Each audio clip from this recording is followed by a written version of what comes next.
I am on too. Hey, Hey, good to see you, man. How are how's you?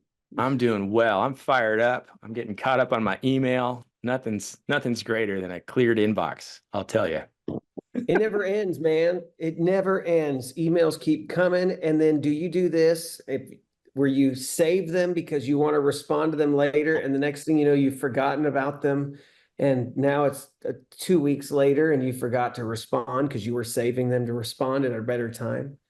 I do. I'm really bad at text because I always feel like people texting me are trying to cut in line. I got 40 You've email. never been a good texter. Why do you think you get priority over the five people I haven't responded to from last week? That's That's true. kind of the but I've it is noticed what it that ever is. since I've known you, you were a terrible texter. You've gotten better over the years with me. I've appreciated that. But for the most part, Yeah. I do love it. I'm in a church context where I've got people in their 70s and 80s that text me. And I love that. You want to get a Yeah. hold of me quick, text me. So, I but this is here's an episode of OTXNT. It's not about texting us. Um, Andrew, what are we talking about today?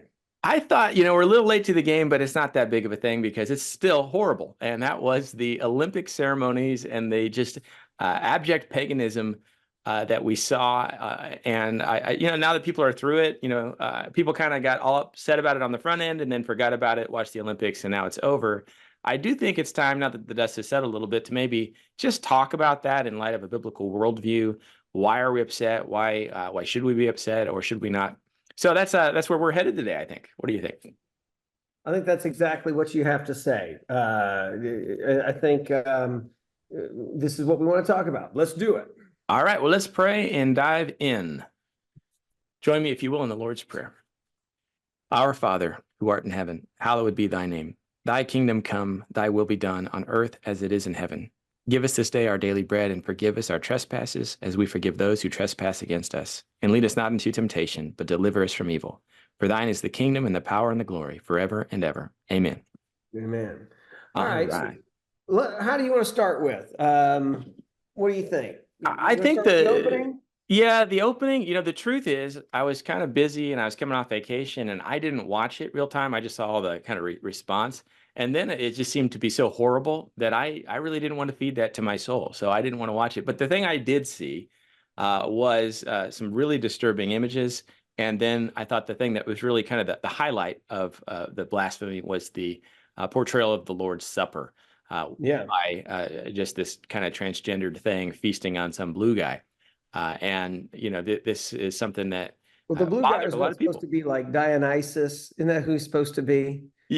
Was it Dionysus? Because that I fits think it was, perfectly. that's who I Yeah. thought. I'm going to Yeah. double check because that was what I first thought. It was like Bacchus or Dionysus or something at the Olympics. So, Yeah, which of course, if you jump into ancient religions, we're talking about just absolute fulfillment, gratitude of every desire, and of course, why not? So I thought that the Christian community was genuinely outraged and rightfully so.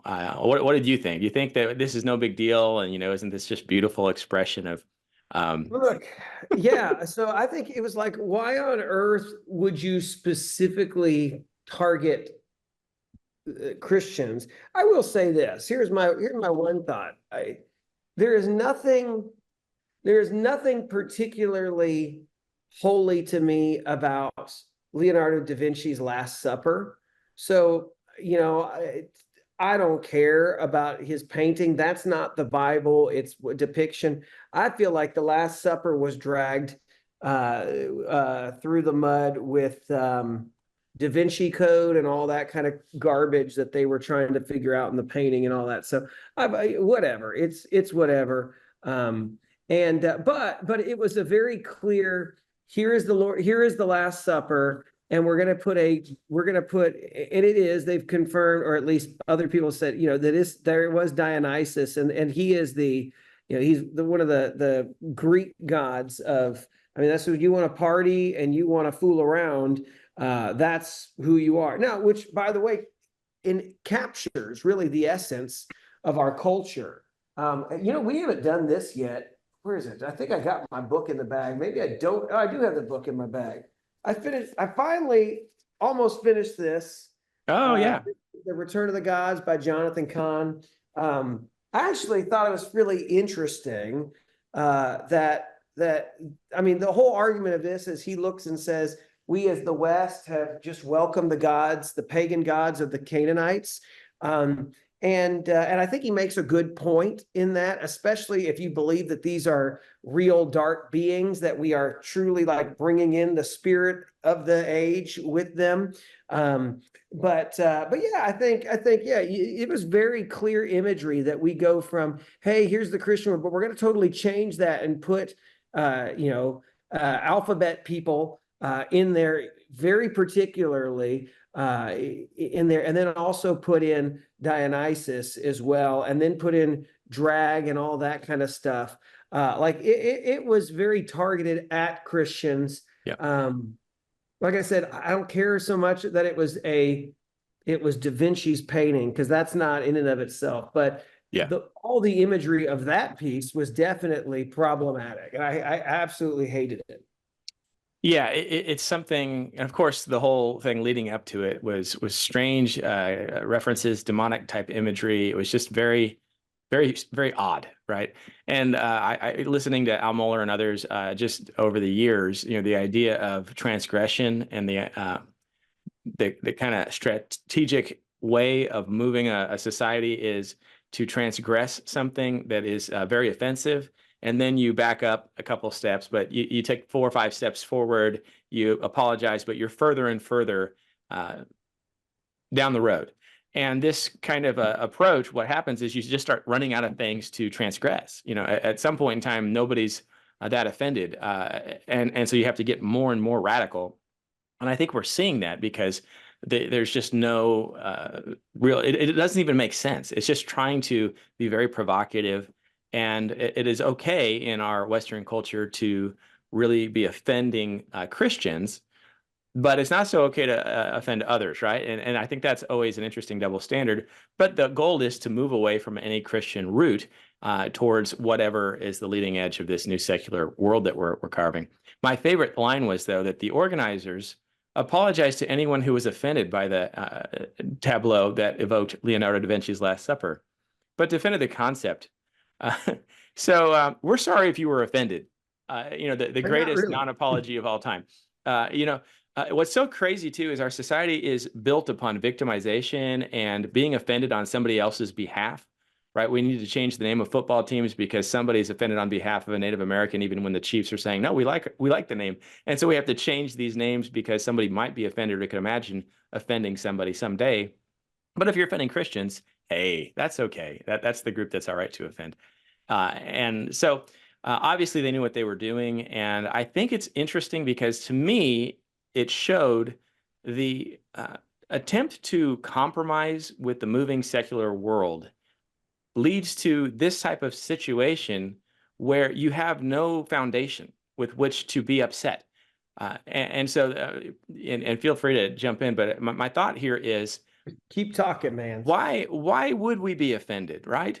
So Jesus is replaced by an icon of the alphabet community, and instead of the body and blood of Christ being given through his self-sacrifice for the salvation of others, now we have Dionysus, the great god of sexual whatever, right? Drunkenness and debauchery. And in fact, what's interesting about Dionysus is that the way that you would worship him often in these cultures, these ancient mystery religions, was a lot of alcohol and a lot of music, almost kind of a rave type situation, where the hope was that the god would actually possess you, enthusiasmos, possess you, and then live out the god's debauchery and desires through your body with those present. And you look at this and say, oh my goodness, was this ceremony an invitation for demonic possession? That's the kind of thing. Yeah. It's really dangerous. But the other thing is, if you just think that Christianity needs to just love everybody and there's no hard lines, why are you offended? Could not Jesus be depicted living through the alphabet community there, who are, after all, just living out their own desires that, of course, they could not suppress? That's who they are. And you start saying, you guys have been trying to push us to recognize, hey, there's value side A, side B, that we can learn from people who are engaging in this type of lifestyle, even if they'll go ahead and be abstinent. Christian churches that are moving this way will never be accepted by the secular community. What they're saying is jump in and go all the way. And it really is a warning in my mind. Those that are trying to compromise on these issues, they would not be in their position 10 years ago. And they just keep getting pulled further and further along. And I just, when I saw it, I said, oh, this will be the He Gets Us commercial in 5 years. Yeah. Jesus ate with alphabet soup. He gets us, right? Yeah. All right, I'll let it. Well, I mean, you look at that, even the imagery, right? She's got her little heart hands there at the table. And that's really is. We have made our culture, it was Romans 1 on display. And it's our culture which has elevated sex. It's elevated our approach to everything else, our feelings, our our morals, our standards, our truths, right? Like that's what the greatest good is. And so we define love accordingly, what we think love should be.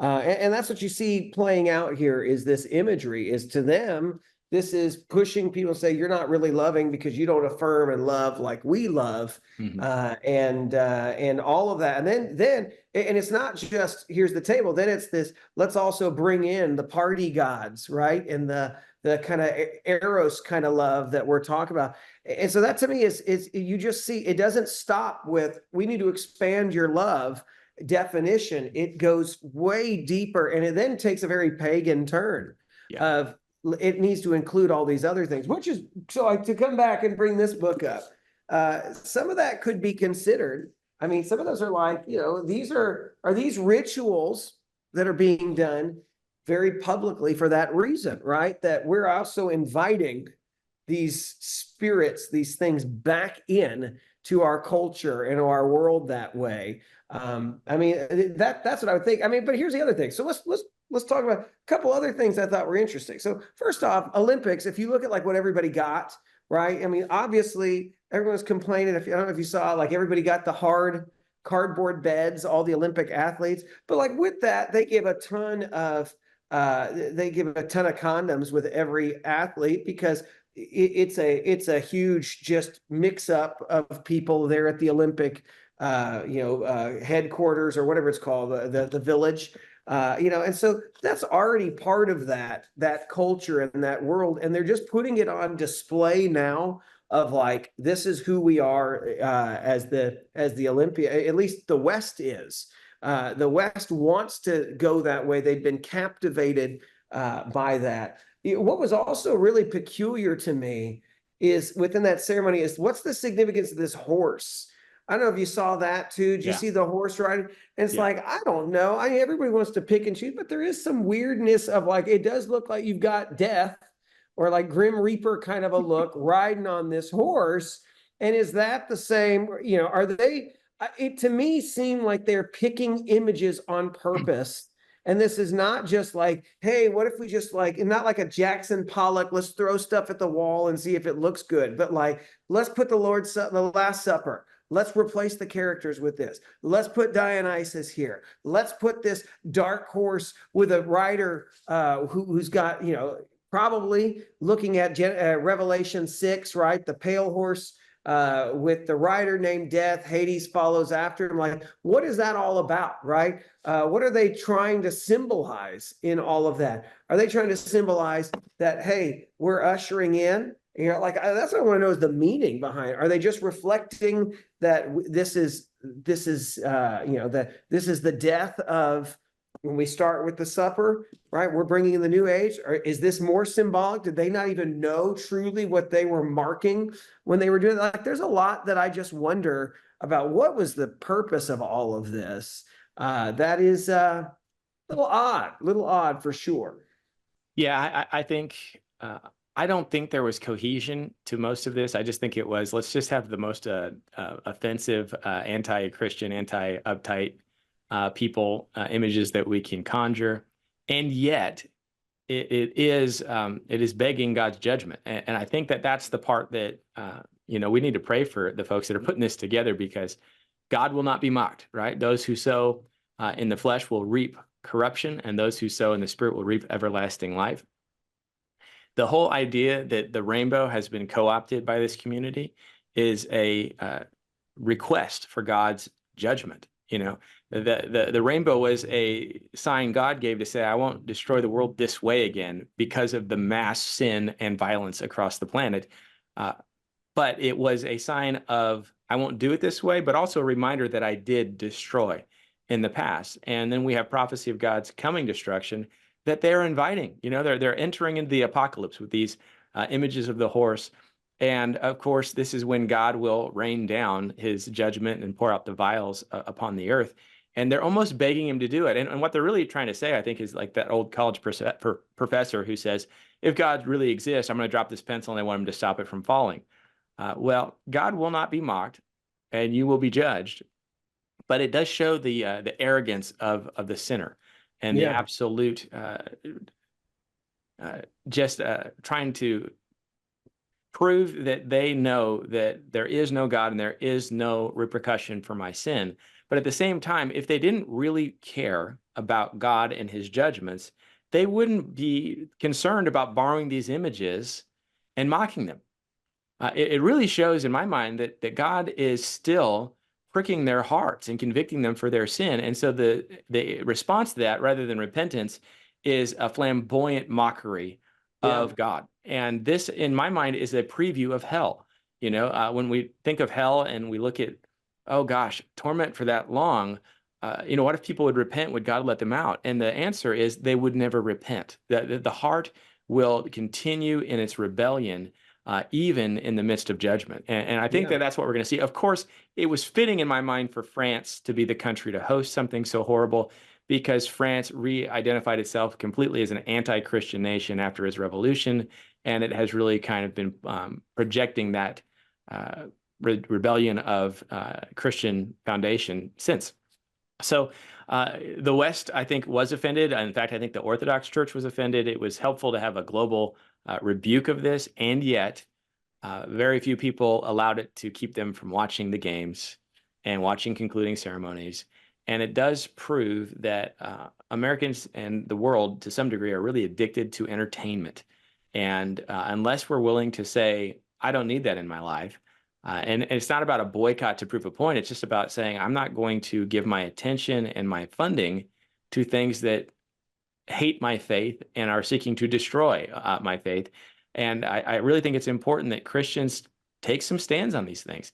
And yes, you will miss out on some of the world's entertainment. But the reality is, if you go to the fathers and you look at the history of how they viewed a lot of the entertainment of ancient Rome, this is not a new problem. So anyway, that's kind of my thought of it. Well, I think all of it was the display was a depiction of even I think Romans 1 is really what it's at, because I have a couple articles. I don't know if you saw some of these. So like, first off, there was this one that says that the new Olympic guidelines say that referring to trans athletes as either biologically male or biologically female is harmful. And so they say, like, their big quote is, a person's sex category is not assigned based on genetics alone, and an aspect of a person's biology can be altered when they pursue gender-affirming medical care. And they said that listing somebody as either biologically male or biologically female is problematic language. So we're already at a point, even in the whole culture of it, to where we don't want to even believe that there's distinction anymore, right? That it can be what you want it to be. You can, if you take steps to do it, you can completely change. So we don't like that. And that's a complete rebellion of just genetics, really. I mean, to say that you cannot truly ever change yourself to do this. You can't. You cannot. It's not like taking a pill and you go from one to the next. Here's the other one that I thought was really fascinating, which is This is also the president of the International Committee says that what was his big quote here is, I've explained before the issues before that we have, and it's not an easy, and some of these cultural wars may not portray it that an XX or an XY is the clear distinction between men and women. This is scientifically not true anymore.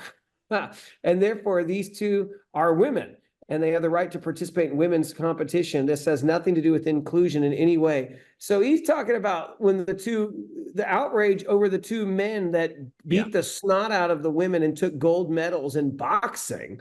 That he is saying, I love this line that he said, it just shows us how insane we are. And also this whole trust, my religion is science, the science is going to lead. Look at this one. This is not scientifically true anymore. So we have deemed science to be the end all answer to everything. And we have determined scientifically now that you cannot determine the difference between a man and a woman.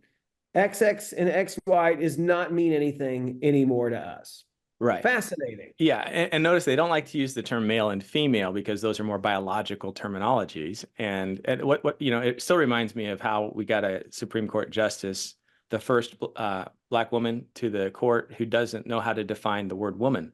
And it was kind of one of these strange situations where, like, well, then how do we know you qualify as the first? Well, I guess it's because you identify, and it's just, well, couldn't anybody identify at any time? And then they're trying to establish rules, but the reality, I actually posted something and didn't get a lot of follow, and so because I don't want to be misunderstood, I deleted it. But I actually said, and without even seeing anyone else, my thought was, why are women boxing? So part of the whole thing about bringing women into a sport that is a historically male type sport is already feeding what we just saw take place. We're asking women to behave as men, and when they do so, it waters down the ability to even say, well, men can do everything that women can do everything that men can do. Really, is there any difference? And I did actually read articles later on saying women shouldn't box because their craniums are not as thick as men's. There is a number of things with concussion protocols that are much harder with women because they are more inclined to get concussions. And so even God's design says this shouldn't be a sport that women are subject to. But with the opening ceremony and highlighting what we've talked about with the rainbow community, is it a surprise that this was the ceremony, the Olympics, where it just on display, people identifying as XX, even their XY, because that's how we used to define men and women. And I understand there's intersex and there's some legitimate people born with legitimate both male and female parts, and you do have a medical classification for that. These aren't new questions that we're dealing with. The issue now is saying that there's no real difference. Isn't it strange that the two people that have this unique situation won? Does that not say something in itself? And then they had to disqualify, knock one of them, had to knock the other out for the gold. And now they're trying to prosecute anyone who spoke about this in other countries because they're going to change how we think about these things one way or another. But the reality is we know the difference between men and women. We know the difference between orientation and sin and what God's called us to. So I guess as we got some time, my question is, what do we do as believers in light of this kind of a world that we find ourselves in? Is there anything that we can do that we're not already doing? Or do we just kind of sit back and watch the judgment of the world on display?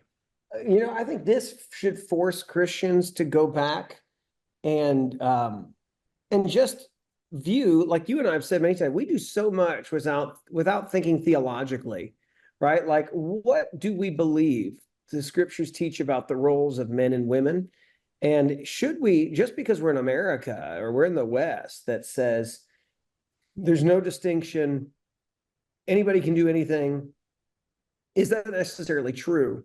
And so begin to look at, like, what does the Bible teach about the roles of a husband and a wife, the roles of men and women, and begin with that, because I'm with you.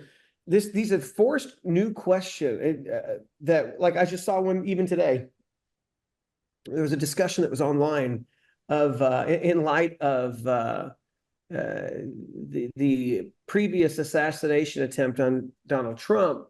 There was a postponement. I don't know if you saw this. There's a postponement of an event that came up, and part of the reason why it was postponed was because one Secret Service agent was supposedly left her post to go nurse her child. And there were two questions to that. First off is why would that even happen? And then other discussion is why would we have women, protecting, especially nursing mothers, protecting, somebody like that should not be the role. Like if you're going to throw yourself in front, the last thing is those are the people who should not be doing this at all. And that's not a sexist thing to say. That's you look at biblically what it was. It was the men who went out, right? Like we should look at that. We should look at what are the qualifications too for what, and not just that men would go out. Like there were even specific qualifications of when they were out, what they had to do, when they had to stay home, all of that kind of stuff, right? It's some of that had to do with civic duty and family duty. But like I think in all of this, it should just make us say, do I really truly even know where the Bible is on this? Not what I think it should be, or because I think all of us function from a very Christian cultural framework, especially if we grow up in the church. This is what we assume, this is what we think, this is what was passed on to us.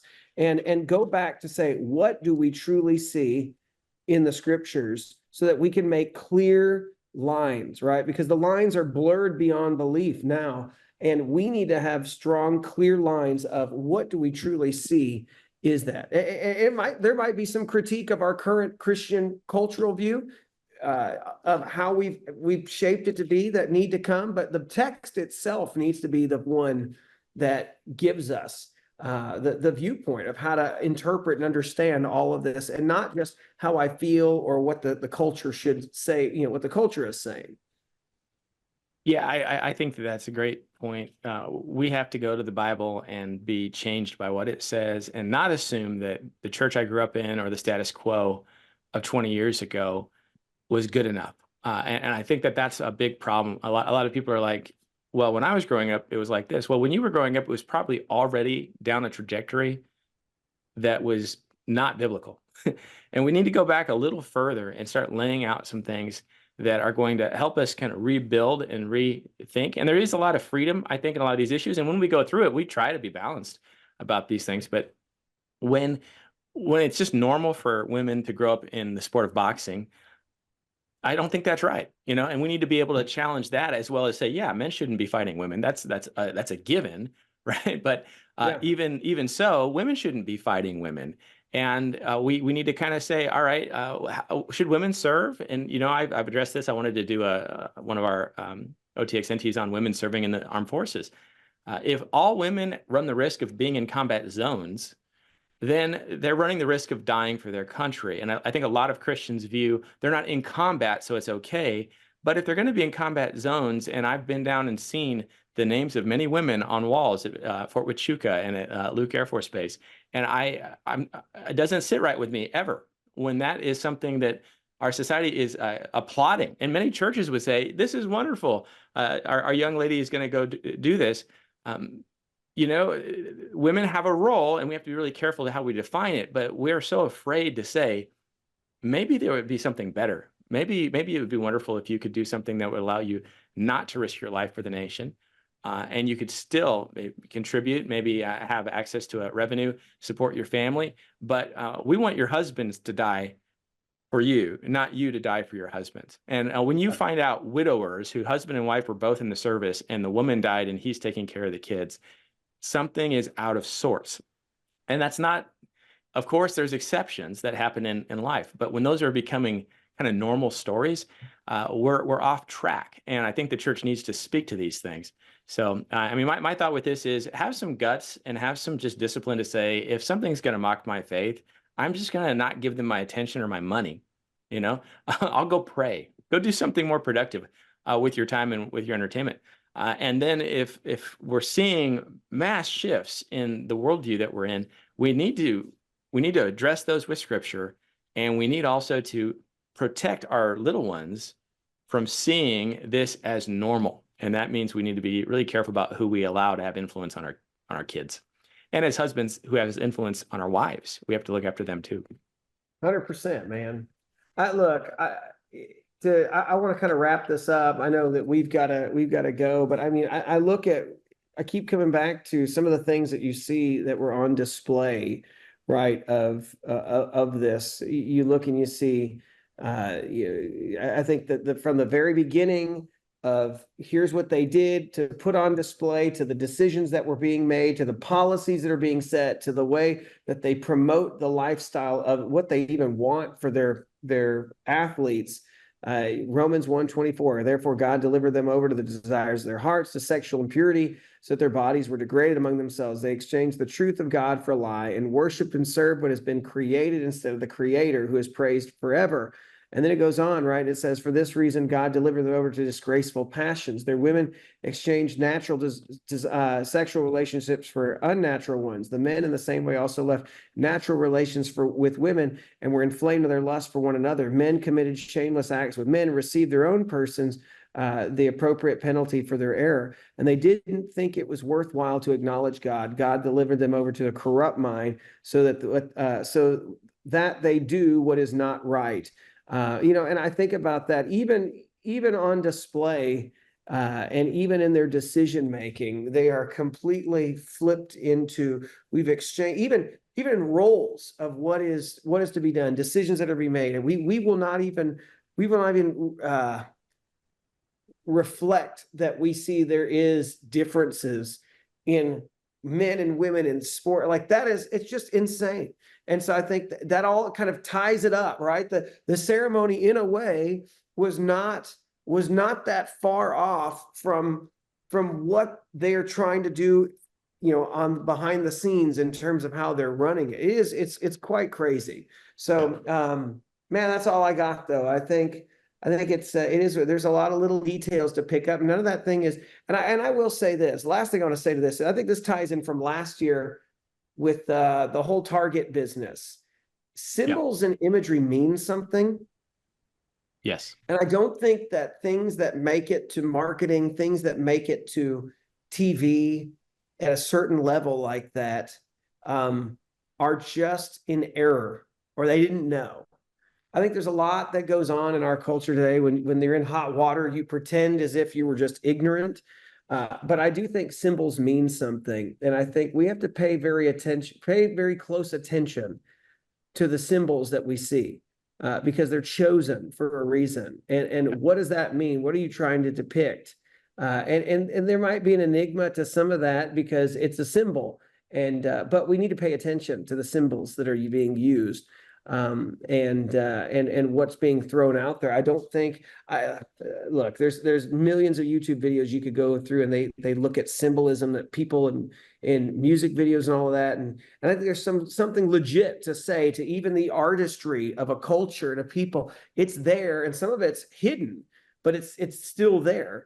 And they're throwing it in there for a reason. You just got to ask why. Why is that there? So and I think we saw the why. It was there on display because this is what truly has made up how they're making rules now, how they're trying to go forward, what this is going to look like. It's pretty, they've charted their own course in their own image, and even their science, which is the God of the, what they say is the God of our culture.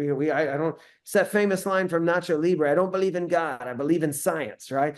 Even their science has shifted to where the guy says that's not even we can't even say that's the case anymore. So yeah, I think it all ties together from beginning to end. Yeah, I'm with you. I mean, I don't have anything more to say on it. These are the kind of things that we should respond to, and it should have upset us, and it should also let us know what we're up against. I was encouraged. I would say if there's one thing that's positive, the global outcry from Christians was refreshing. Yeah, and the response. Yeah, I think. Have you seen like have you seen the athletes worshiping? Some of the videos of the Christian athletes who have come out together, worshiping together, and things like that's the incredible stuff. And that's what I feel bad about some of these guys is you got some solid, just Christian athletes who are there to compete. Yeah, but they're coming to compete in in something that's just it's a little wild for sure. Yeah, that's a good point. And I do think that Christians are getting more vocal about their faith and about things in response to this, which I think is really good. So, we'll see. I think there's a real spiritual war going on. And so let's just keep praying and doing what we can. You want to close this out? Yeah, I'll say this, Yeah. just as we're throwing, I threw out one book that I've been reading. I read up the Jonathan Cahn, which is the Return of the Gods. One book I just finished that had a lot to do with some of the discussion that we had. I think it's more pertinent to even more stuff in our own culture. Vodi Bakum just had a book come out about maybe 2 months ago. It's called "It's Not Like Being Black," and he highlights the civil rights movement, but how it's been the blueprint that really all sorts of craziness that has come today has hijacked what was trying to come out of what was trying to be of the good that came from the civil rights movement, that it's been hijacked and now it's gone into a free-for-all and it's kind of like why we're in some of the place that we're in today. And so I would highly recommend that. It's a very good read. It's a solid, it's a troubling read. It's not one that you want to read with kids or anything like that. It's hard to take in, but it's a really good look at everything of how we got to where we got to, and why it's just picked up speed in our culture, because it's hijacked a movement. So interesting. I think it ties into some of that. Just finished that one today, so I can't speak highly enough about it though. All right, you ready? I'm ready. All right, let's close out the right way. May the Lord bless you and protect you. May the Lord make his face shine on you and be gracious to you. May the Lord look with favor on you and give you peace. All right, take care, guys. Thank you. Talk to you later. Bye-bye. Bye.